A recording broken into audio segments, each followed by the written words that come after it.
Halo Shalom saudara yang dikasihi Tuhan. Jumpa kembali di podcast Mutiara hari ini, sahabat bertumbuh dalam saat teduh, yang seperti biasa hadir mengangkat keresahan dan persoalan dalam hidup untuk menjadi renungan yang kiranya membangkitkan iman. Nah, di kesempatan kali ini ada satu topik yang menurut saya menarik untuk kita bahas, yakni mengenai seriuslah dalam berdoa.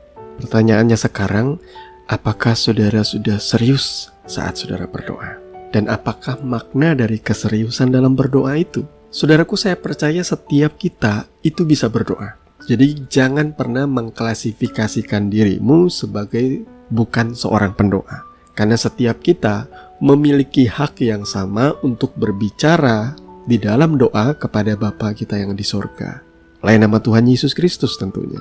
Jadi jangan lagi minder dan berkata, oh doaku gak sebagus dia. Doaku tidak selancar teman saya yang sekolah Alkitab itu. Doaku tidak sebagus pendeta yang di mimbar. Berkenankah Tuhan sama doa-doaku? Kalau itu pertanyaan saudara, maka saya mau kasih tahu. Ada begitu banyak orang berdoa lancar, baik, indah, puitis, tetapi mereka tidak serius dalam hal ini. Mereka berdoa hanya di bibir saja, tetapi hatinya jauh dari Tuhan. Mereka berdoa tidak meletakkan hati mereka di dalam setiap ucapan dan seruan doa itu. Dengan kata lain, mereka nggak berdoa dari hati. Mereka hanya berdoa di dalam rutinitas mereka berdoa. Laporan demi laporan kepada Tuhan, seruan demi seruan kepada Tuhan. Tetapi pikirannya kemana-mana, hatinya kemana-mana. Tidak ada keseriusan. Bagi saya itu nggak serius ya. Coba saudara, kalau saudara ngajak ngobrol seorang sahabat, saudara ngajak ngomong dia sementara dia main game di smartphone-nya. Saya percaya dia tidak akan menanggapi saudara dengan serius. Dia nggak akan bisa menyimak saudara dengan serius karena fokusnya sedang terbagi antara ia main game sembari ia mendengarkan saudara ngomong.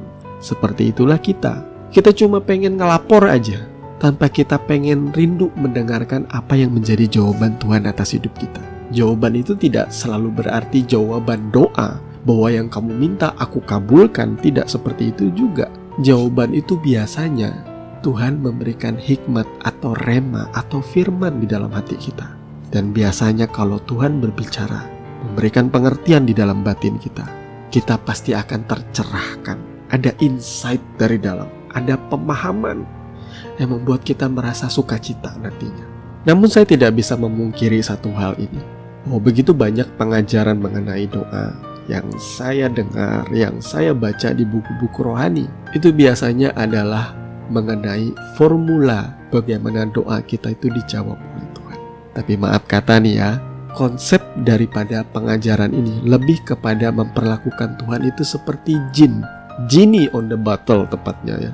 Jin di dalam botol, seperti cerita legenda Aladin, bahwa kalau kamu menggosok lampu ini sebanyak 3 kali, maka akan ada keluar jin yang akan mengabulkan permintaanmu. Mari saudaraku, jangan memperlakukan firman Tuhan dan engkau meng-crossovernya dengan mitos di dunia ini untuk menjadi sebuah formula baru. Jangan. Belajarlah untuk mengikuti apa yang firman Tuhan katakan. Kalau engkau mau berdoa, masuklah ke dalam kamarmu dan tutuplah pintu kamarmu, lalu berdoalah kepada Bapamu yang tersembunyi. Intinya bahwa doa itu adalah sesuatu yang private, lahir dari hati kita kepada Tuhan. Ungkapan-ungkapan dan curahan-curahan kita. Saudara kalau mau contoh, saudara baca deh kitab Mazmur. Yang paling banyak curhat kepada Tuhan, itu adalah Raja Daud. Dan itu curahan-curahan yang jujur loh. Dia mencurahkan semua itu di dalam doa-doanya kepada Tuhan. Dan bentuk doanya ialah curhat kepada Tuhan. Saat ia dikejar-kejar musuh, ia cerita kepada Tuhan. Saat ia ditimpa masalah, saat ia menghadapi maut, ia cerita kepada Tuhan. Ini baru yang namanya doa yang serius. Dan Mazmur Daud itu adalah mazmur yang sangat menginspirasi. Dia mempergunakan bahasa yang tidak sekonyong-konyong keluar dari mulutnya, tetapi itu sesuatu yang deep, yang dalam, yang keluar dari hatinya.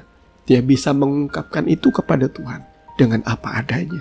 Lah kalau saudara hari ini punya pergumulan, curahkan itu di hadapan Tuhan di dalam ruang doa saudara. yakni di dalam kamar saudara atau dimanapun saudara sempat berdoa, di atas kendaraan, bercakap-cakaplah dengan Tuhan, utarakanlah isi hatimu.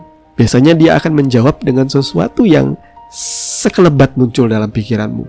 Atau ketika engkau memandang sesuatu, atau engkau melihat berita di TV, tiba-tiba itu seperti ada Tuhan yang sedang berbicara dalam hidup kalian.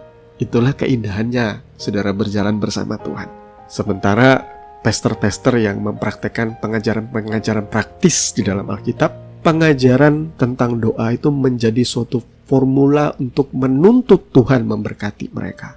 Maka muncullah istilah yang namanya memperkatakan firman, mengklaim janji firman Tuhan, menggunakan firman Tuhan di dalam doa untuk menuntut Tuhan memberkati kita. Saya pikir hal yang seperti itu, maaf kata boleh saya katakan, itu adalah sikap yang kurang ajar sama Tuhan.